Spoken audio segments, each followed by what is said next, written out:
I knew something was wrong the moment I saw the clean plate. It wasn't just clean in the way I left it.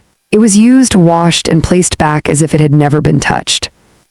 I stood there in my kitchen, barefoot on the cold tile, holding onto the edge of the counter like it might steady me. The morning light came in soft through the curtains I hadn't bothered to change in years. Dust floated in that light, slow and quiet. Nothing about the room looked wrong, but something had happened, and I hadn't been there. I lived alone, at least that's what I believed. I remember whispering to myself almost without meaning to, "You're forgetting things again, Helen." That's what I told myself. It's easier to believe your memory is slipping than to believe someone has been inside your home while you slept. My name is Helen Carter. I'm 56 years old, and for the past 4 years I've lived in the same small house on the edge of town. It's quiet here, not lonely exactly, just quiet in a way that settles into your bones. After my husband passed, I learned how to move through silence, how to fill it with small routines. Every morning I woke up at 6. I made tea, always chamomile, 2 slices of toast. One with butter, one plain. I sat by the window and watched the same street, the same passing cars, the same woman walking her dog at exactly 6:40. Routine makes things feel stable, predictable, safe. My son Dakota used to call me every Sunday. At first he came by more often, but life has a way of pulling people in different directions. He had his own family now, a wife, a job that kept him busy. I never blamed him. I told him I was fine, and most days I was. The house still smelled faintly of my husband's old aftershave if the windows stayed closed too long. I never aired it out completely. I wasn't ready for that kind of emptiness, so I kept things as they were, the same dishes, the same furniture, the same quiet. The first time I noticed something unusual, it felt small enough to dismiss. A spoon out of place. I remember standing at the sink, staring at it. I was certain I had placed it neatly in the drawer the night before. I always did. It was part of my routine. But there it was, resting beside the sink. I picked it up, turned it over in my hand. "Maybe I left it," I murmured. "It happens. Little lapses. Nothing to worry about." I washed it again anyway, just to be sure. A few days later, it was the sugar jar. I don't take sugar in my tea, haven't for years. But when I opened the cupboard, the jar had been moved forward like someone had used it recently. I stood there longer than I should have. There was a faint stickiness around the lid, fresh. I remember touching it, then pulling my hand back slowly. No, that wasn't possible. I lived alone. I closed the cupboard carefully, too carefully. Then came the night that unsettled me in a way I couldn't explain. I woke up just after 2 in the morning. No sound, no dream I could remember, just awake. The kind of awake that feels like your body knows something before your mind does. I lay there in bed, staring at the ceiling. The house was still, completely still. But there was a smell. It was faint, almost gone, but it was there. Something warm, something cooked, like toast left too long in the toaster. I sat up slowly. My heart didn't race, not yet. It was more like a quiet confusion settling in. "I didn't make anything," I said softly into the darkness. The words sounded strange out loud. I slipped out of bed and walked toward the kitchen. Each step felt heavier than it should have, like I was walking into something I didn't understand. When I reached the doorway, I stopped. The kitchen looked normal, too normal, but the air, it still held that smell. Faint, lingering. I walked to the counter. The toaster was unplugged. I checked it anyway. Cold, completely cold. I stood there for a long time, trying to make sense of it. Then I did what most people would do. I told myself it was nothing. That houses make smells, that memories linger, that maybe I had imagined it. We tell ourselves these things because the alternative is harder to carry. The clean plate came 3 mornings later. That's when something inside me shifted. I knew I hadn't used it. The night before, I had eaten soup. I used a bowl. I remembered rinsing it, placing it on the rack. I remembered everything clearly, but now there was a plate sitting neatly in the cabinet, not just clean. Recently washed. I took it out slowly. There was still a faint warmth to it, not heat, just the absence of cold, like it hadn't been sitting there all night. My hand started to tremble then, not dramatically, just a slight, steady shaking that I couldn't stop. "This isn't memory," I whispered. For the first time, I allowed the thought to surface fully. Someone had been here in my kitchen while I slept. I didn't call the police, not yet. I think part of me needed proof, something undeniable. Something that would confirm I wasn't imagining things, but also something that would make it real. Because once it became real, everything would change. The safety I had built inside this house, the quiet comfort, the routines, they would all mean something different. That morning I didn't sit by the window, I didn't drink my tea, instead I walked slowly through every room, the living room, the hallway, the bathroom. Nothing looked disturbed, nothing looked stolen. It wasn't chaos, it was careful. Whoever had been there had taken the time to leave things as they found them. That thought unsettled me more than anything else, because it meant this wasn't random, it wasn't rushed, it was deliberate. I spent the rest of the day watching my own home like it was no longer mine, listening to every creak, every shift in the floorboards. By evening, I had made a decision. If someone was coming into my kitchen while I slept, then I needed to know who. And more importantly, why. That night, for the first time in years, I didn't go to bed at 10. I turned off all the lights, sat quietly in the dark living room, and waited, not for sleep, but for the sound of someone who believed I wouldn't be awake. Because something had changed inside me. I was no longer just a woman living alone. I was a woman who understood that she might not have been alone for a long time, and that realization was only the beginning. I didn't turn on the lights, not in the hallway. Not in the kitchen, not even the small lamp beside the sofa that I used to leave on out of habit. That night, the house remained in darkness as if it were holding its breath with me. I sat in the living room, wrapped in my old wool shawl. The same one my husband used to complain about, said it made me look older than I was. I used to laugh at that. Now I held on to it like something steady. The clock on the wall ticked louder than usual, or maybe I was just listening more carefully. Each second stretched longer than it should have. 10 o'clock passed, then 11. By midnight, the silence had changed. It was no longer peaceful. It pressed against my ears, heavy and watchful. I told myself I would stay awake all night, but the body has its own limits. At some point, quietly, without asking me, I must have drifted. I woke up to a sound, soft, so soft I might have missed it if I had been sleeping deeply. A small clink, like ceramic touching ceramic. My eyes opened slowly, adjusting to the dark. For a moment I didn't move, I didn't breathe, I listened. There it was again, a faint movement from the kitchen, not loud, not careless, measured, careful. Someone was there. The realization didn't come with panic. It came with a kind of stillness, a quiet, sinking understanding. I pulled the shawl tighter around me and sat up, my feet finding the floor without a sound. The cold tile sent a sharp awareness through my body. I stood there for a moment, listening, then I began to walk. Each step was deliberate, slow. The kind of careful movement you make when you don't want to interrupt something or someone. As I reached the edge of the living room, I saw it. A faint light, not from a lamp, from the kitchen. The refrigerator door was slightly open. And someone stood in front of it. Their back was to me, a shadow against the dim glow. I stopped. My heart began to beat harder now, not in fear exactly, but in recognition. This wasn't imagination. This wasn't forgetfulness. This was real. I swallowed slowly, my voice barely above a breath. "Who's there?" The figure froze just for a second, then slowly, very slowly, they turned. And in that moment, something inside me didn't shatter, it shifted, because the person standing in my kitchen was not a stranger. Dakota. My voice came out thinner than I expected. He stood there, the refrigerator light casting sharp shadows across his face. He looked older in that light, tired, not the version of him I saw during Sunday calls. His hand was still holding a plate, my plate. For a long second, neither of us spoke. Then he exhaled like he had been holding something in for a long time. "Mom," just that, not surprise, not apology, just acknowledgement. I took a step forward, my eyes searching his face as if I needed to confirm it again. "You've been here?" I asked quietly. He didn't answer immediately. Instead, he closed the refrigerator door gently, as if noise mattered now.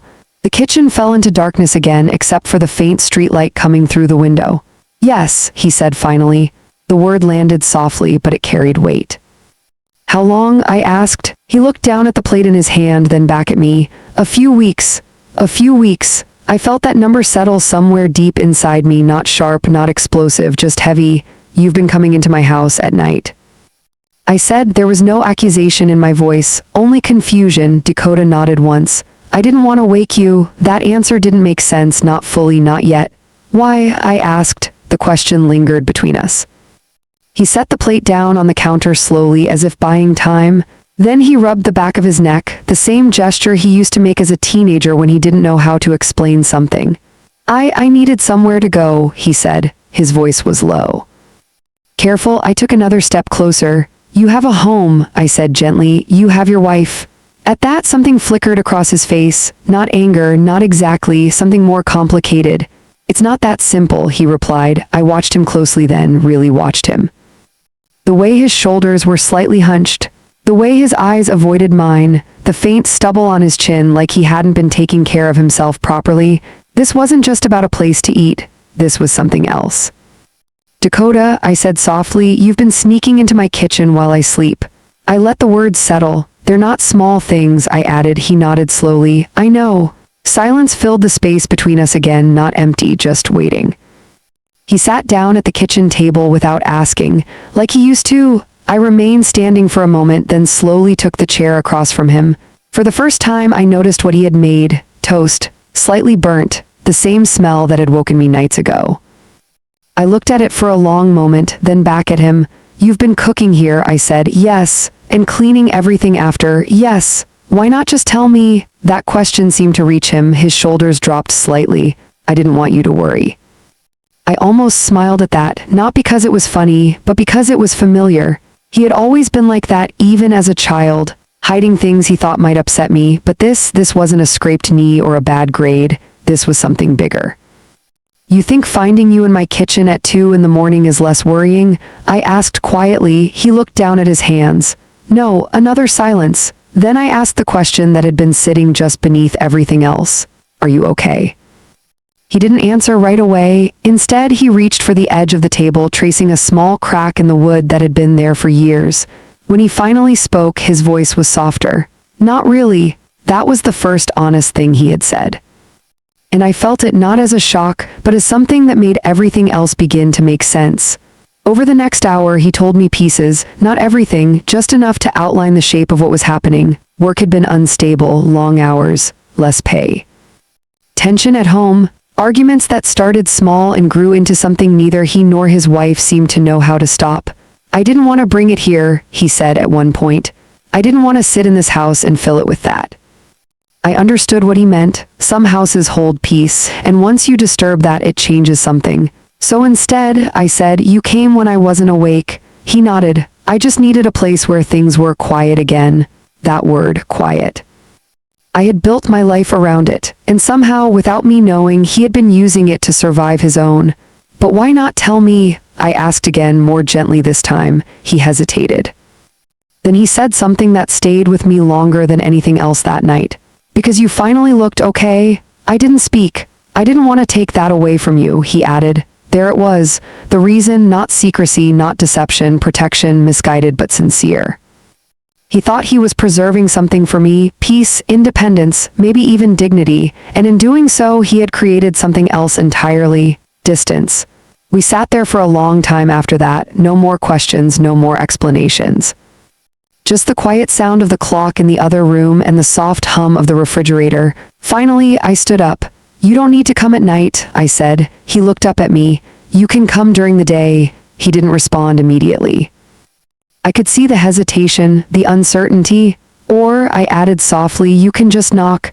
That made something in his expression soften, not relief, but something close to it. Okay, he said. That night he didn't stay long. He left through the front door, not quietly. Not like before, and I stood there watching him go, my hand resting lightly against the doorframe. The house felt different after he left. Not invaded, not unsafe, just changed, because now I knew, and knowing has a way of shifting everything. But as I stood there in the quiet, one thought remained. Something small, something I couldn't quite ignore. Because as much as Dakota had explained, as much as his presence made sense now, there were still things that didn't. The sugar jar, the spoon, the timing. And the feeling that some of those moments had happened on nights he hadn't mentioned. I didn't say anything, not yet. But for the first time since I had seen that clean plate, I realized something else. Maybe I hadn't been as alone as I thought, but maybe. Dakota wasn't the only one who had been in my kitchen.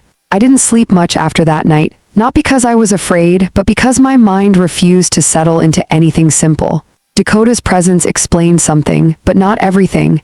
And when something doesn't fully make sense, it lingers, quietly. Persistently, like a thought you can't quite finish. The next morning I followed my routine, not because I felt normal, but because I needed something to hold onto. Chamomile tea, 2 slices of toast, butter on one, plain on the other. I sat by the window, watching the street come to life in the same slow way it always had. The woman with the dog passed by at 6:40 just as expected. Everything outside remained unchanged, but inside something had shifted. I found myself looking around the kitchen more carefully than before, not searching in panic, just noticing the position of the chairs, the way the dishcloth hung slightly uneven. The sugar jar, I opened it, looked inside, nothing unusual, but I didn't close it right away. I stood there staring at it longer than I needed to, because now I knew that someone had been using my kitchen, and that knowledge made every small detail feel questionable. Dakota came by that afternoon, not quietly, not in the middle of the night. He knocked. 3 soft, deliberate taps. I opened the door almost immediately. He stood there with his hands in his jacket pockets, shoulders slightly hunched against the cold. For a brief moment, he looked like the boy who used to come home from school unsure of what kind of mood he would find me in. "Hi," he said. "Hi," I replied. We both hesitated, then I stepped aside. "Come in." There's something about daylight that makes everything feel more manageable.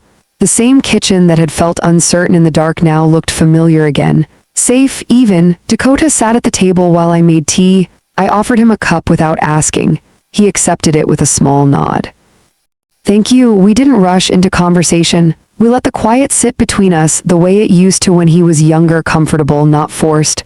After a few minutes, he spoke. "I didn't realize how much I missed this," he said. I didn't ask what he meant. I already understood.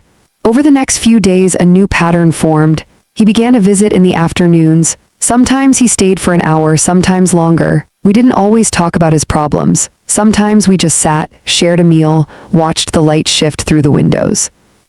It felt steady, not like something broken being repaired, more like something old being remembered. But even as that routine settled, something else remained. A quiet unease, not loud enough to interrupt the moment, but present, waiting. It happened again 4 nights later. And this time I was certain. I woke up just before 3 in the morning, no sound, no dream, just that same subtle awareness pulling me awake. For a moment I stayed still, listening. Nothing. The house was quiet, completely quiet. I almost convinced myself to go back to sleep. Then I noticed it, the smell, stronger than before, not toast this time, something warmer, richer, eggs, cooked eggs. My breath slowed, careful, measured, because this time there was no confusion. Dakota had been at my house that afternoon. He had left before sunset. I had watched him walk down the street, and I knew with a clarity that settled deep in my chest he wasn't here now. I sat up slowly. The air in the room felt heavier, not threatening, just occupied. I slipped out of bed, my movements instinctively quiet. The floor creaked once beneath my foot. I paused, waited, no response, then I continued. The hallway was darker than usual, or maybe my eyes were adjusting differently. I reached the edge of the kitchen doorway and stopped. Listened. There it was, a soft sound. The faint scrape of a fork against a plate. Not imagined, not distant, real. Someone was there. This time I didn't speak, I didn't announce myself. I simply stepped forward, slowly, carefully, and then I saw it. The kitchen light was off. But the stove light, small and dim, cast just enough glow to outline a figure, seated at the table, eating, not standing at the counter like Dakota had been, not moving quietly between spaces, just sitting as if they belonged there. My hand tightened slightly at my side. Still, I said nothing. I took another step, the floor creaked again, and this time the figure froze. The fork stopped midair, then slowly they turned. It was Dakota. For a moment my mind didn't react, it simply observed. A woman, mid-30s maybe. Her hair pulled back loosely, strands falling around her face. She wore a coat, thin, worn at the edges. Her eyes met mine, and in them I didn't see anger or fear. I saw something else. The same thing I had seen in Dakota days before, tiredness. We stood there looking at each other in the dim light, 2 strangers in my kitchen at 3 in the morning. "You shouldn't be here," I said quietly. My voice didn't rise. It didn't need to. She lowered the fork slowly, placing it beside the plate with care. "I know," she replied. Her voice was soft, rough at the edges, not defensive, just honest. Silence stretched between us, not tense, just heavy with everything that hadn't been said yet. "How did you get in?" I asked. She hesitated, then nodded toward the back door. "The lock is loose." I felt that answer settle, not surprising, just confirming something I hadn't checked.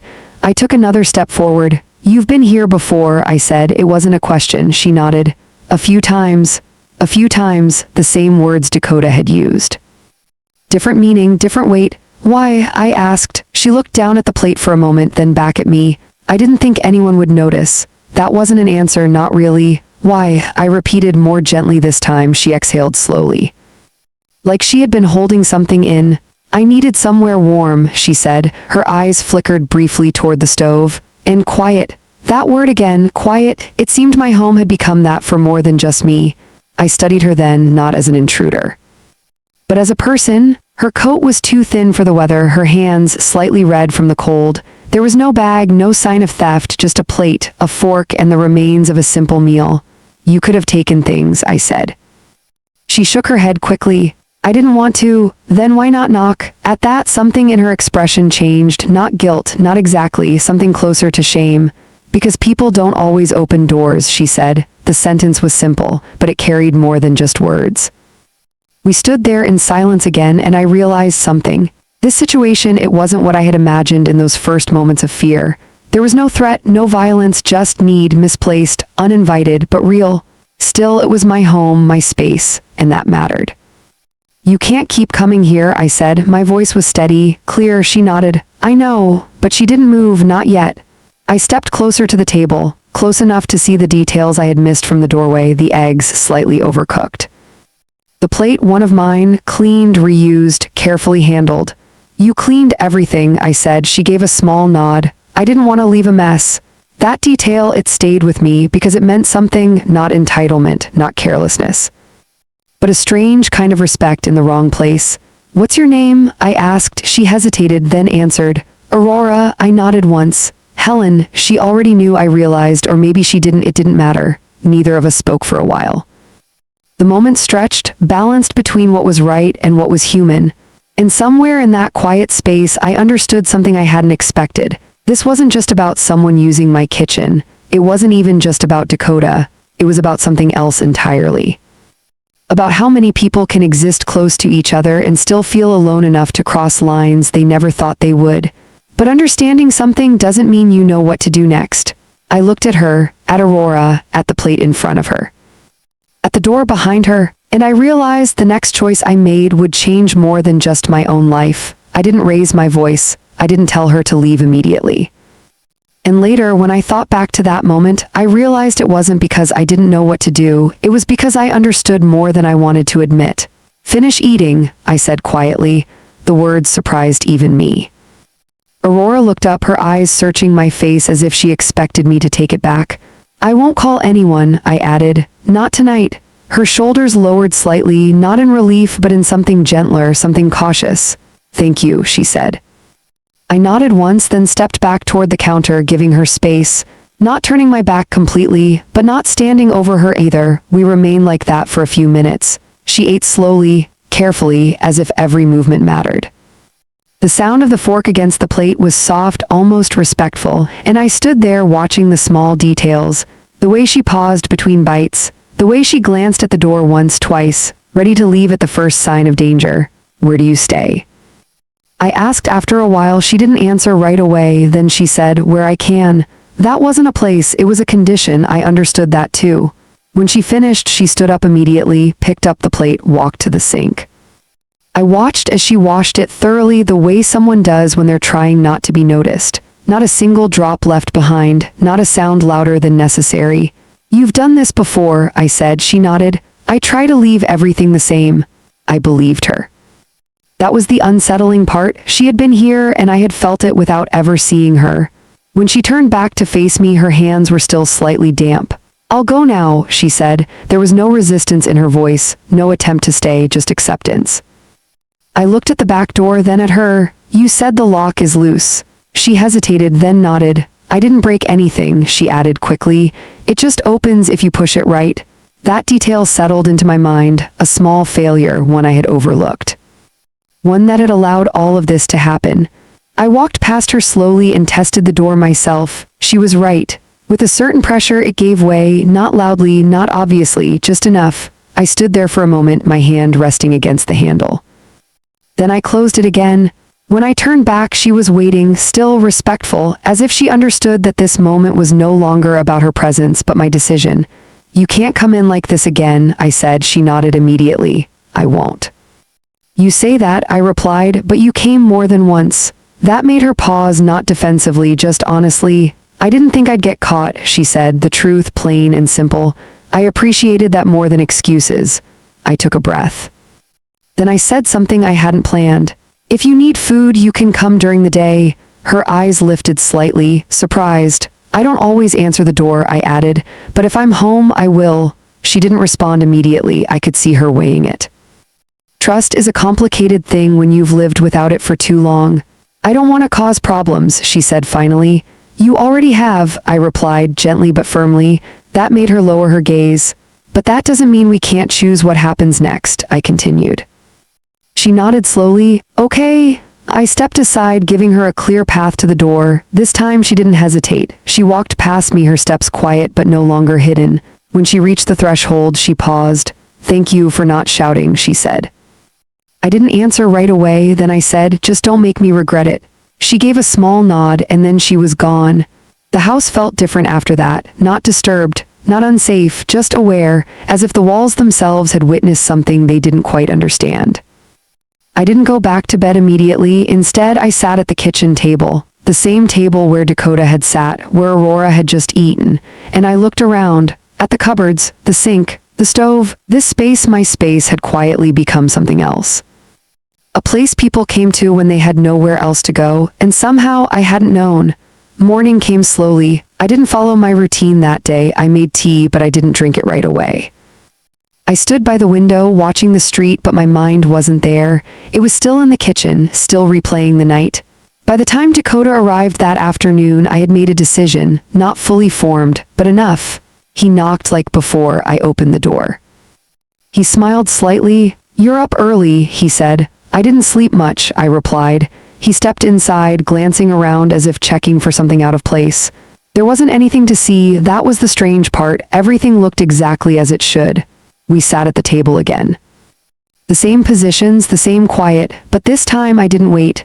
Someone else has been coming here, I said. The words were calm, clear, direct. Dakota froze just slightly. What do you mean? He asked. Another person, I replied. At night. He stared at me.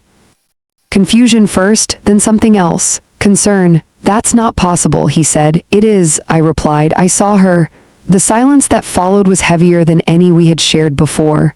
Her, he repeated. I nodded. He leaned back slightly, running a hand through his hair. Mom, are you sure? I held his gaze. I'm not confused, I said. My voice didn't rise, but it didn't waver either. I spoke to her. That changed something. He sat forward again, more alert now. What did she want? He asked. Food, warmth, quiet. He exhaled slowly. Did she take anything? No. Did she threaten you? No. He paused, processing. What did you do? He asked. I let her finish eating, I said. His eyes widened slightly. You let her stay for a few minutes, I corrected. Then I added, and I told her not to come back at night. He leaned back again, shaking his head slightly. I should have checked the locks, he muttered. This isn't your responsibility, I said. It kind of is, he replied. I studied him for a moment. Then I said, you've been coming in through that same door. That stopped him. I wasn't breaking in, he said quietly. I know, I replied, but the door didn't know the difference. He looked down at the table. And for the first time, I saw something shift in him, not just concern, not just guilt, responsibility. We'll fix it, he said. Today, I nodded. That would be a good start. But even as we spoke, I knew something else. Fixing the lock would solve one problem, but not the deeper one, because now I had seen something I couldn't unsee. Two people, different lives, different reasons, both finding their way into the same quiet space.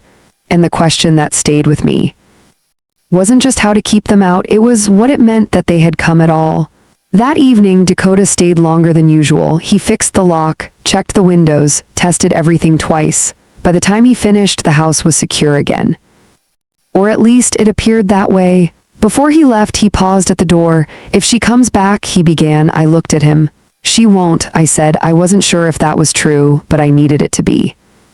After he left, I stood in the kitchen again. The same space, the same quiet, but now it held something else, not fear, not confusion, something closer to awareness. Because the truth had revealed itself not all at once, but in pieces, and I had a feeling. There was still more I hadn't seen yet. That night I locked the door twice, not out of fear, but out of certainty. I stood there for a moment after turning the key, my hand still resting on the handle, as if I could feel the difference between before and now. Before, I had assumed safety. Now I was creating it. There's a quiet kind of strength in that, not loud, not visible, but steady. I walked through the house slowly, checking each window the way Dakota had shown me earlier. Each latch, each frame, everything was secure, everything was in place. And yet the silence felt different. Not empty, not even lonely, just aware. As if the house had learned something alongside me. I went to bed earlier than I expected, not because I was tired, but because I wanted to see if anything would happen, not to wait in the dark this time, not to listen. Just to exist inside the night and see if it remained mine. I woke up at 6, exactly 6, the same as always. For a moment I didn't move, I just listened. No sounds, no unfamiliar smells. No quiet movements beyond the usual creaks of an old house settling into morning. I exhaled slowly, then I sat up. The kitchen was exactly as I had left it. No plates, no crumbs, no signs of anyone but me. I stood there longer than necessary, scanning every surface. Not searching, just confirming. The space felt returned. That morning I drank my tea fully without interruption. It had been days since I had done that. And I realized something as I sat by the window, watching the same street, the same passing cars, the same woman with the dog at 6:40. The routine hadn't disappeared. It had only been interrupted. And now it was finding its way back. But I wasn't the same. That was the quiet truth settling in. Later that afternoon, there was a knock at the door, not Dakota's knock. Lighter, more hesitant. I knew who it was before I opened it. Aurora stood there. Her hands were tucked into the sleeves of her coat.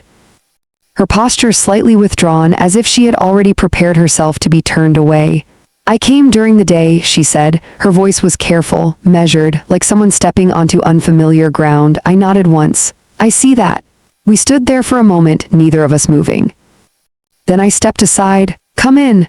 She entered slowly, not like someone who belonged, not even like someone visiting, more like someone aware of every inch of space they occupied. Her eyes moved around the kitchen, taking it in, but not lingering. I won't stay long, she said. That's up to you, I replied. I made tea again, offered her a cup. She hesitated, then accepted. Thank you. She sat at the edge of the chair, not fully relaxed, not fully at ease, and I didn't try to change that. Some comfort takes time. We didn't speak immediately. We let the quiet settle first, the same quiet that had drawn her here in the first place. Did you sleep here again? I asked after a while. She shook her head quickly. No, good. I meant it not as approval but as acknowledgement. She had listened. Where did you go? I asked. She looked down at her hands. Different places. That answer carried more than it said. I didn't press. Instead, I asked something else. Do you have family? She hesitated, then gave a small shake of her head. Not really. I studied her for a moment. There was no bitterness in her voice, just distance. And work? I asked. Sometimes, she said. Cleaning, short jobs. That explained the way she moved in the kitchen. Careful, methodical, used to leaving things better than she found them. You're not a careless person, I said. She looked up at that, surprised. I try not to be, she replied. I believed her. We sat there, two people connected by something neither of us had planned. Not friendship, not obligation, something quieter, more uncertain. After a while, she reached into her pocket and pulled out something small, folded bills. She placed them gently on the table. For the food, she said. I looked at the money, then at her. You don't need to do that, I said. I do, she replied. Her voice was firmer this time, not defensive, just grounded. I don't want to take without giving something back. There was dignity in that, even now, even here. I didn't push it away. But I didn't take it either. I simply let it sit between us, a quiet understanding. You can come during the day, I said again, but not at night. I won't, she said. And you knock, I will. Another silence, this one lighter. When she finished her tea, she stood. I'll go, she said. I nodded, walked her to the door. Before she stepped outside, she paused. I didn't expect, she began, then stopped. Expect what? I asked. She searched for the words, then said simply this. I understood. Neither did I replied. She gave a small nod, then she left. The house felt different again after that, not invaded, not even shared, just expanded, as if it had quietly made space for something new. But the real shift came later that week. When Dakota arrived and saw her, it wasn't planned, it wasn't arranged, it simply happened. She had come by in the afternoon, sat at the table, drinking tea, the same as before, and then there was a knock. Dakota entered without waiting long. He stopped the moment he saw her, his body went still, his eyes moved from her to me and back again. "What is this?" he asked. His voice wasn't loud, but it was tight, controlled. "This is Aurora," I said calmly. "She came during the day." That detail mattered. I made sure he understood it. He didn't sit, didn't move closer. "Mom," he said, "this is the person who broke into your house." "She didn't break anything," I replied. "She entered without permission," he corrected. "Yes," I said, "and now she does." The room held tension now, not sharp, but present. Dakota looked at Aurora again. She didn't meet his gaze. She simply sat there, still, respectful. "You shouldn't be here," he said to her. "I know," she replied softly. That answer seemed to catch him off guard. "I told her she can come during the day," I said. He turned to me. "You told her?" "Yes." "Mom, you don't know her." I held his gaze. "I didn't know you were coming here at night either," I said. That landed.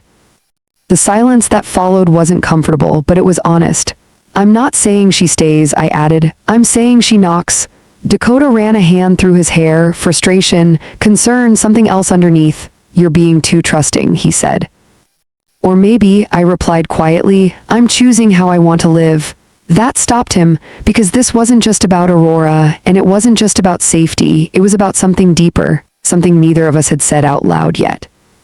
How much of life is about keeping people out, and how much is about knowing when to open the door? Dakota looked at me for a long moment, then finally he exhaled. "I'll fix the back gate too," he said. It wasn't agreement, but it wasn't refusal either. And in that moment, I understood something clearly. This wasn't going to be simple. Not for me, not for him, not for Aurora. Because once you start seeing people beyond the role they play in your life, everything changes. After that afternoon, the house no longer belonged only to my routine. It belonged to something more unpredictable, not chaotic, just human. Dakota didn't say much when he left that day. He checked the back gate like he had promised, adjusted the latch, tested it twice. His movements were precise, almost mechanical, but I could feel the weight in them, not anger, not exactly, something closer to worry wrapped in restraint. Before he stepped out, he paused. "I just don't want something to happen to you," he said. I nodded. "I know." "And you don't know her," he added. I held his gaze. "I didn't know you were struggling either," I said gently. That wasn't meant to hurt him, just to remind him, we only see what people choose to show until we don't.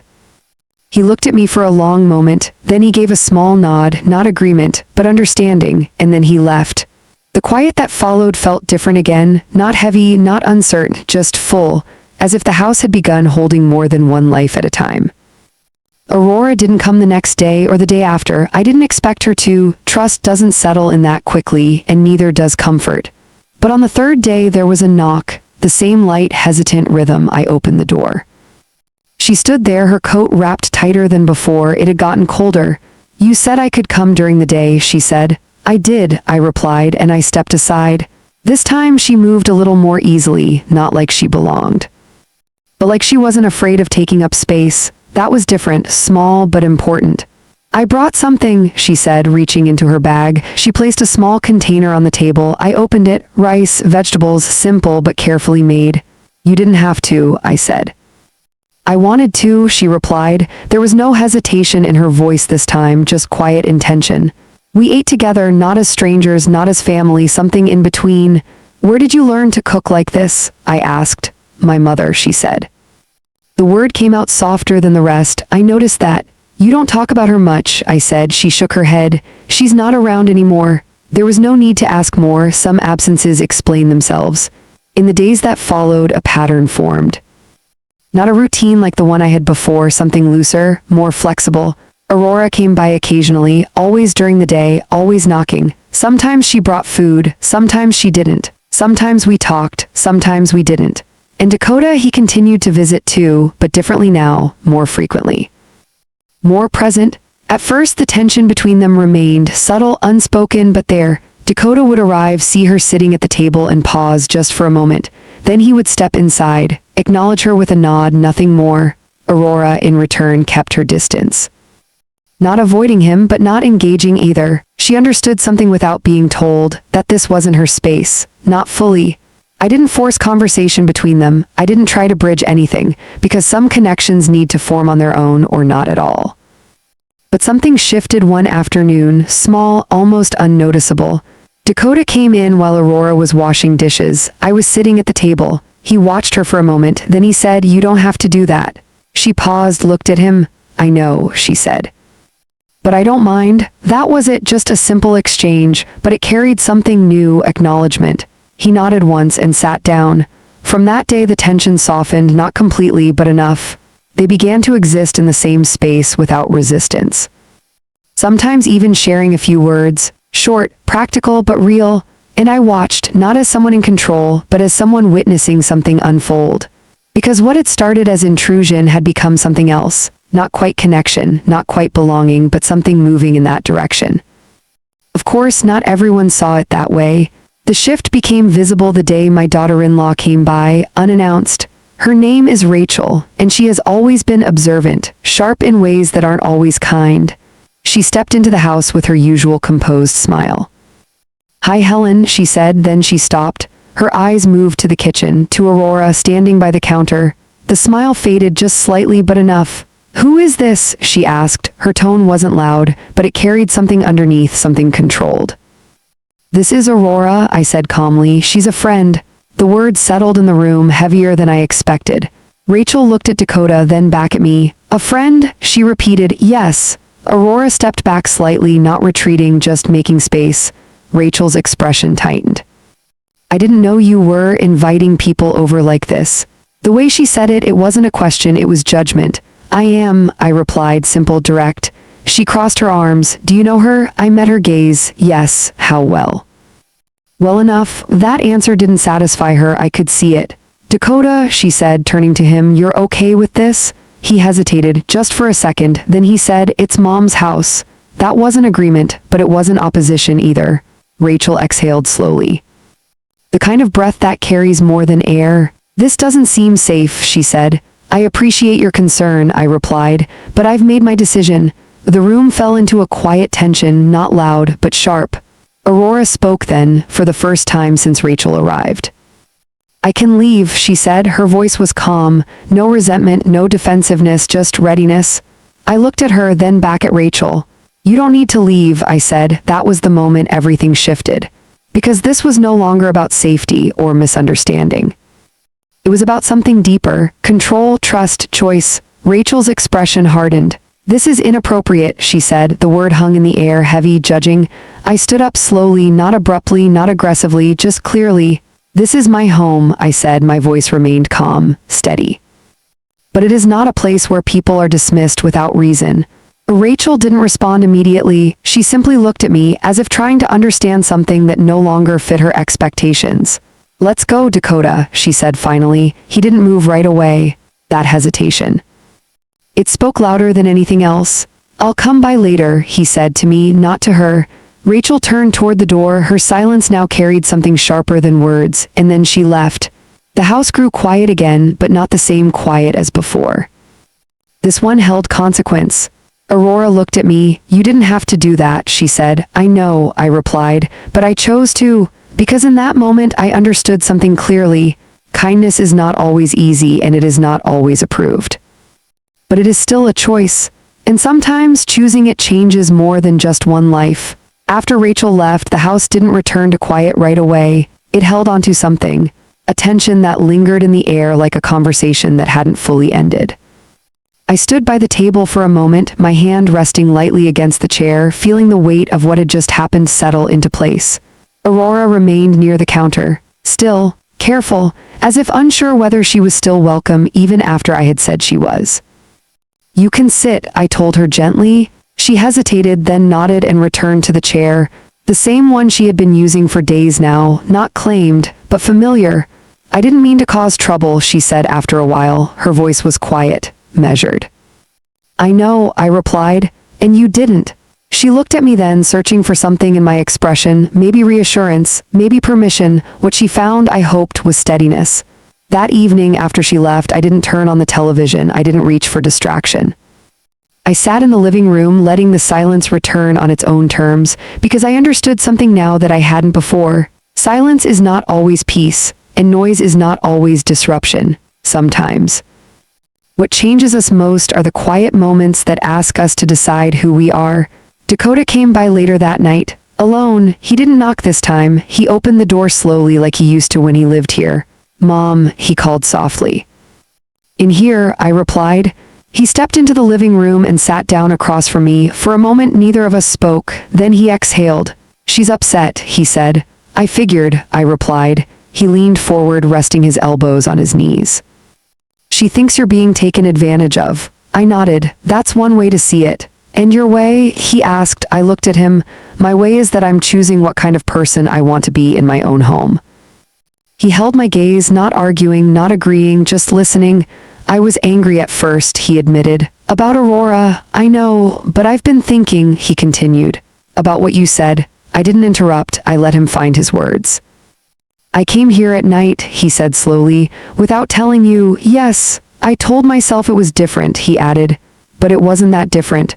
That was the first time he had said it out loud, not to defend himself, but to understand. "You needed something," I said. "So did she." He nodded. "I just didn't like seeing it from the outside." That made sense. Perspective changes things, sometimes uncomfortably. "She's not dangerous," he said after a moment. "No, but it's still complicated." "Yes." We sat with that word for a while. Complicated, because it was. Life rarely offers simple lines between right and wrong. Most of the time, it gives you something in between.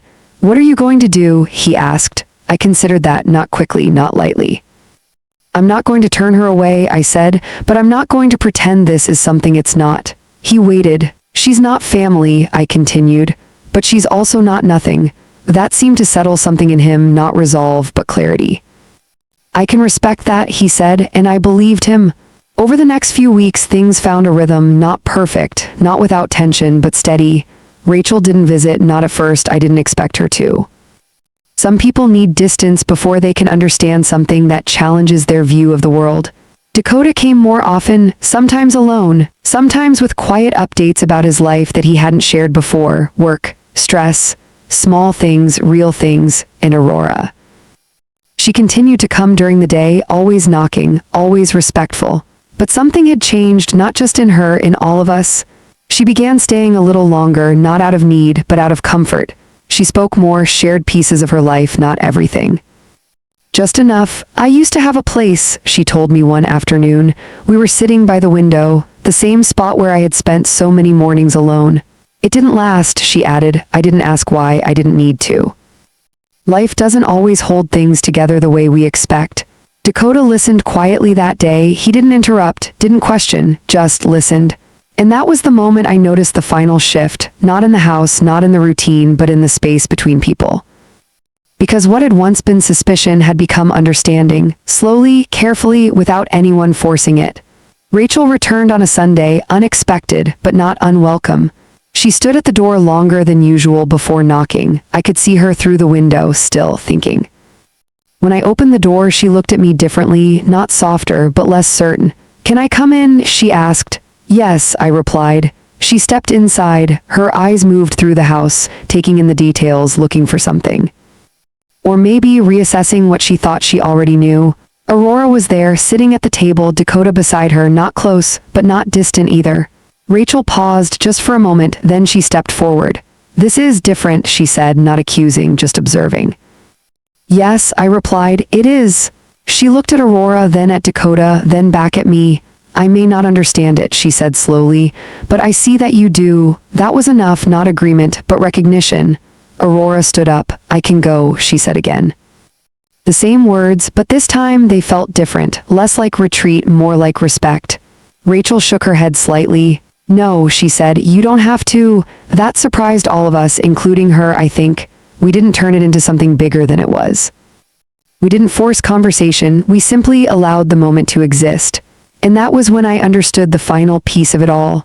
This wasn't about my kitchen, or my house, or even the fact that I hadn't been alone.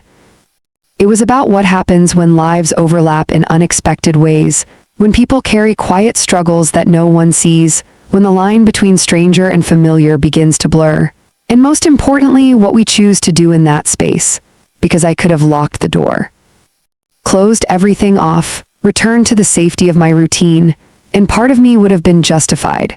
But another part of me, the part that had sat in silence for years, the part that understood what it meant to feel alone, even in a full world. That part chose differently. Now my house is still quiet, but it's not the same quiet as before. It's not empty, it's not untouched. It's lived in, not just by me, but by the understanding that sometimes we are closer to each other than we think. Even when we don't realize it. And sometimes all it takes is one unexpected moment to remind us of that.